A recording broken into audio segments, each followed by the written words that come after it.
8:30 को आपका एक्सीडेंट होता है और 9 o'clock आप मेंस की एग्जाम देने जा सकते हैं। इंटरव्यू से पहले 1 महीने तक आप हॉस्पिटलाइज्ड है और उससे 1 वीक पहले आप दिल्ली जाके उसकी प्रिपरेशन कर सकते हैं। तो luck has to come with you, उसको आना पड़ेगा और आपको आईपीएस बनाना पड़ेगा। कि मैं एग्जाम के लिए निकला, मेंस मेरा था, सुबह GS3 का पेपर था। 8:30 को मेरा स्कूटी स्लिप हो गया, मेरा लिगामेंट इंजरी हो गया, लेफ्ट हैंड में इंजरी था, सीट से ब्लीडिंग हो रहा था। लेकिन मेरे पास 2 ऑप्शन थे। मैं खड़ा हुआ, मैंने देखा, okay my right hand is safe and I decided I will go to the exam hall and write the exam. मेरे पास 2 ही ऑप्शन थे, या तो मैं वहां से उठ के रोने लगूं, यार मेरे साथ ही ऐसा क्यों हुआ, मेरा एक्सीडेंट हो गया, मेरा मेंस खराब हो गया और हॉस्पिटल जाओ, या दूसरा ऑप्शन था कि मैं देखूं कि मैं 3 घंटे और सर्वाइव कर सकता हूं। हाँ कर सकता हूं। मैं मेंस के लिए एग्जाम हॉल में गया। ये जितने भी फोटोग्राफ्स लगे हैं, सर ने जैसे बताया कि जितने भी इंसान सक्सेसफुल हुए, अगर आप उसकी लाइफ स्टोरी देखेंगे तो कहीं ना कहीं एक मोमेंट आता है जहां पे वो इंसान की जो स्ट्रगल है वो पीक पे हो जाते हैं। वो इस मोमेंट पे आपको डिसाइड करना है कि आपको वहां से यू टर्न लेना है या आपको वहां से आगे निकलना है। इन सब लोगों ने डिसाइड किया कि उनको वहां से आगे निकलना है, एंड दैट इज द फंडा ऑफ लाइफ। सक्सेस उन्हीं को मिलता है जो इस स्ट्रगल वाले मोमेंट से आगे निकलने की सोचता है। जब भी आपको लगे कि आपके सिर पे बहुत मुसीबत है, जब भी आपको लगे कि आप हर तरह से गिर चुके हैं, जब भी आपको लगे कि आपके पास कोई ऑप्शन नहीं है, तब एक चीज आप अपने दिमाग में लाइएगा कि यही मोमेंट है जहां से आपकी तकदीर बदलने वाली है। क्योंकि डायमंड जो होता है वो जितना ज्यादा घिसता है उतनी ज्यादा उसकी वैल्यू होती है। सोना जो होता है वो जितना ज्यादा तपता है उतनी उसकी वैल्यू होती है। अगर आप जिंदगी में तप रहे हैं, अगर आप जिंदगी में घिस रहे हैं, अगर आपको लग रहा है कि आप हर तरह से मुसीबतों में गिरे हुए हैं, तभी आपकी जो वैल्यू है वो बढ़ने वाली है।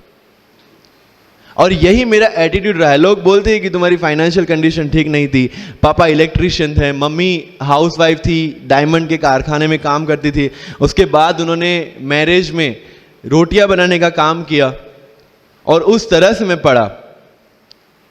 लेकिन जब मुझे पूछा जाता है कि ऐसी कौन सी चीज है आपकी लाइफ में जो आप बदलना चाहते हो, एंड आई सेड नथिंग। क्योंकि अगर वो चीजें नहीं होती मेरी लाइफ में तो शायद आज आपके सामने में नहीं होता। तो अगर लाइफ में प्रॉब्लम्स है, अगर लाइफ में स्ट्रगल है, जैसे सर ने बताया struggle is a part of life and I strongly believe in that. Bharat वर्ष का सपना चंद्रगुप्त ने देखा, चाणक्य ने देखा, और उस भारत वर्ष को बनाने के लिए जब ये संघर्ष जारी था और तब राजा धनानंद की डॉटर दूरदराज से चंद्रगुप्त को प्यार हो जाता है, और जब चाणक्य उनको बोलते कि नहीं तुम्हें उससे दूर रहना है, तब चंद्रगुप्त बोलता है आचार्य कभी कभी सोचता हूं कि जिंदगी में या ये भारत के सम्राट बनने के लिए इतना त्याग, इतना बलिदान ना देना होता तो।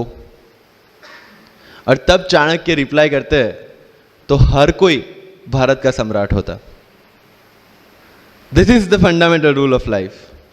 अगर आईएएस बनने के लिए, आईपीएस बनने के लिए सैक्रिफाइस करना नहीं पड़ेगा, अगर उसके लिए आपको त्याग नहीं करना पड़ेगा, तो आज पूरे इंडिया में हर घर में आपको आईएएस आईपीएस मिल जाएंगे।